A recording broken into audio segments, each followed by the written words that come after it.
Ngomongin marketing zaman sekarang ya, perkembangannya luar biasa ya. Dulu tuh kan marketing dibilang seni, art gitu ya, karena nggak bisa diukur. Sekarang mulai bisa diukur, tapi bukan berarti semuanya bisa diukur. Itu yang harus hati-hati sih. Kalau dulu masih gut feeling, sekarang katanya data driven gitu ya. Tapi apakah semuanya bisa dijadiin data driven gitu? Apakah semuanya kita bisa lihat dari data? Eh, saya nggak begitu setuju sih gitu ya. Artinya yes bener udah mulai data driven tapi nggak semuanya gitu ya. Eh, Kayak contoh begini, beberapa tahun yang lalu waktu saya kerja di properti portal ya, eh, saya disamperin satu klien terus dibilang, Pak, saya mau pasang iklan di tempat Bapak nih, tapi dengan catatannya adalah boleh nggak saya bayarnya kalau propertinya udah terjual. Kalau nggak terjual saya nggak bayar. Kenapa? Karena artinya portal Bapak nggak bagus gitu. Nah terus habis itu karena saya cukup dekat sama dia, saya balikin, saya bilang, Pak, jadi saya balikin bercanda gitu ya, saya bilang, Pak, Bapak waktu bangun project ini ya beli tanahnya gitu juga nggak? Bilang sama yang punya tanah bahwa nanti baru dibayar kalau udah laku gitu.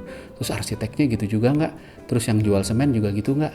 Pak, nanti semennya saya bayar kalau udah laku ya. Kalau nggak laku berarti semen Bapak nggak bagus gitu kan? Kan nggak begitu gitu ya. Jadi dalam marketing untuk bisa ngejual gitu banyak yang berkontribusi. Nggak bisa dibebanin hanya ke satu aja gitu loh. Jadi nggak fair juga buat marketer itu ngebebanin ke media. Nih hati-hati nih, ini para sales media nih pada seneng nih abis itu denger saya ngomong begini. Jadi nggak bisa dibebanin ke media dengan kalau nggak perform saya nggak bayar. Nah yang nggak perform siapa? Untuk bikin ini terjual kan bukan masalah media aja, bukan masalah message-nya aja, tapi produknya bagus apa enggak, lokasinya bagus apa enggak, kalau properti ya dan lain sebagainya gitu kan. Terus ada lagi yang nantang lagi dengan cara lain. Boleh deh Pak, saya spending, tapi kalau saya spend sekian, kira-kira saya dapat hasil apa gitu ya. Nah, saya bercandain lagi, balik lagi karena cukup dekat, saya bercandain, saya bilang, Pak, kalau saya bisa jamin hasilnya, saya udah nggak kerja di sini, Pak, saya udah bisnis bikin perusahaan jadi kompetitornya Bapak gitu ya kan. Justru karena kita nggak bisa secara precise menentukan itu, kita bisnisnya di sini dan cukup fair aja, nggak apa-apa. Bukan berarti itu habis itu marketing nggak bisa dihitung, nggak bisa diduga, nggak. Cuma memang nggak ada rumus dewanya marketing. Saya selalu ditanyain kalau di seminar-seminar, Pak, nanya dong channel yang paling tepat apa, channel yang tepat buat produk ini apa, buat produk itu apa dan lain sebagainya gitu ya. Sayangnya nggak ada, kebayang nggak gitu ya, kalau ada satu rumus dewanya nggak ada orang marketing lagi yang dibayar mahal, semuanya dibayar murah gitu kan. Kita tinggal kasih gembel aja di pinggir jalan terus bilang ini rumusnya, kamu jalanin disiplin beres gitu ya. Sayangnya kan nggak gitu, sayangnya memang kita memang harus masih coba dievaluasi, diimprove dan lain sebagainya. Dan bahkan kalau kita lihat Google ya, Google yang katanya bayarnya performance based gitu ya, Google juga punya rumus untuk bidding gitu kan. Salah satunya adalah likeliness to click gitu kan. Seberapa kemungkinan orang akan ngeklik iklan ini gitu loh. Kalau kemungkinannya kecil, mungkin habis itu ad rank-nya jadi turun gitu kan. Kalau kemungkinannya gede, bisa jadi karena brandnya terkenal, karena isi dari webnya, landing page-nya bagus gitu, relevan dengan keywordnya, naik gitu kan ad rank-nya, sehingga biddingnya nggak perlu tinggi-tinggi gitu. Jadi sama, itu kan juga sebenarnya faktor brand juga gitu kan, brand history, brand performance dan lain sebagainya. Nah kita juga harus ingat bahwa marketing itu butuh waktu gitu kan. Sama kayak ini juga ada kasus lain lagi nih, saya suka bercanda kalau sama klien karena deket-deket gitu ya. Waktu itu dia bilang, Pak, marketing sekarang tuh udah nggak butuh waktu, Pak, kita bisa langsung pasang iklan langsung kelihatan hasilnya. Saya bilang bisa gitu, tapi apakah bisa dijamin semua? Enggak gitu loh.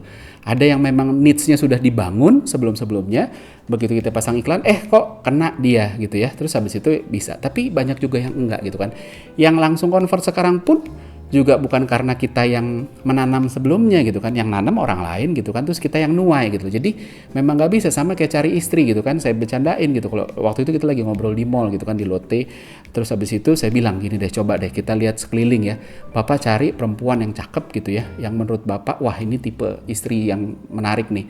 Habis itu Bapak samperin, saya bilang, Bapak langsung bilang, ajak nikah, mau apa enggak gitu kan. Kemungkinan besar enggak mau gitu. Ada enggak yang mau? Ada. Kalau yang datang Cristiano Ronaldo misalnya gitu ya, atau Adam Levine gitu, mungkin ada yang mau. Tapi kenapa? Karena Cristiano Ronaldo atau Adam Levine ini udah dibangun brandnya. Nah buat kita yang belum ngebangun brand, nggak bisa punya conversion secepat itu. Bisa ketika needs-nya sudah mulai ditanam. Yang nanam siapa? Yang nanam orang lain, kompetitor kita atau siapapun itu yang udah lebih dulu gitu kan. Nah Tapi terus habis itu dibilang lagi, tapi kan kita bisa kasih cashback sama diskon. Terus habis itu dia convertnya langsung Pak gitu. Nah saya bilang bisa sih, tapi masalahnya adalah kalau cashback sama diskonnya selesai, mereka masih stay apa enggak? Itu kan pertanyaannya gitu kan. Dan mohon maaf nih, kalau kita brand cari cari konsumen ini dianggap sebagai, dianalogikannya itu lebih tepat kemana sih? Kita cari istri atau mohon maaf cari pelacur gitu loh. Kalau cari pelacur kasih cashback aja datang gitu kan, ada uang abang disayang gitu kan, uang nggak ada abang ditendang. Nah kan kita nggak mau, kita cari istri yang setia sama kita, yang suka sama kita apa adanya dalam suka dan duka, dalam untung dan malang, kan selalu bilang gitu kan. Nah terus selanjutnya kita juga butuh ngerti gitu bahwa ada yang namanya micro conversion, ada namanya macro conversion. Ini bahasanya digital gitu ya. Ini bahasanya digital. Jadi micro conversion itu apa sih? Micro conversion adalah ketika orang ngelihat satu iklan misalnya, terus dia mulai tumbuh benih-benih, kayaknya menarik juga, tapi dia belum beli. Itu micro conversion gitu kan. Dan itu nggak kedetek karena yang tahu siapa? Ya cuma dia sendiri. Kadang-kadang dia pun nggak tahu gitu. Macro conversion itu apa? Begitu dia iklan, bagus nih, langsung beli yuk gitu kan. Nah yang kayak gitu itu ada. Nah harus hati-hati. Jangan sampai nih orang-orang marketing yang nggak matang, yang dihargain cuma macro conversion, ini nggak convert nggak usah dipakai deh gitu kan. Padahal Tong, nggak akan sampai macro conversion kalau nggak micro conversion dulu. Siapapun gitu ya, pasti ada micro conversionnya dulu gitu loh. Cuma masalah micro conversionnya kita nanam atau bukan gitu kan. Jadi nggak bisa langsung orang langsung convert gitu. Walaupun bisa gitu ya 1-2, apakah bisa di scale up, apa abis itu targetnya ditinggi itu habis itu kita bisa kejar? Nggak bisa juga gitu kan. Nah sebaliknya juga salah, tapi jangan terus habis itu dibalik, kalau kayak gitu saya bisa ngomong nanti sama bos saya, bos ini nggak convert, tapi bukan berarti ini nggak jalan loh, kita harus pertahanin ini jalan gitu. Nggak bisa gitu juga, saya nggak mau tanggung jawab kalau omongan saya dipakai untuk ngomong sama bosnya nanti gitu. Karena apa? Nggak semua yang nggak convert hari ini itu pasti convert nantinya. Sebaliknya juga nggak semua yang nggak convert hari ini nggak akan convert. Jadi nggak ada rumus pastinya. Sebaliknya yang hari ini convert gitu ya, belum tentu nantinya juga lepas, tapi juga belum tentu nantinya juga loyal. Jadi nggak bisa digeneralisir, semuanya harus case by case gitu kan. Dan itu semua yang justru menurut saya yang bikin marketing jadi seru gitu kan. Jadi balik lagi, intinya adalah marketing itu harus punya framework gitu ya.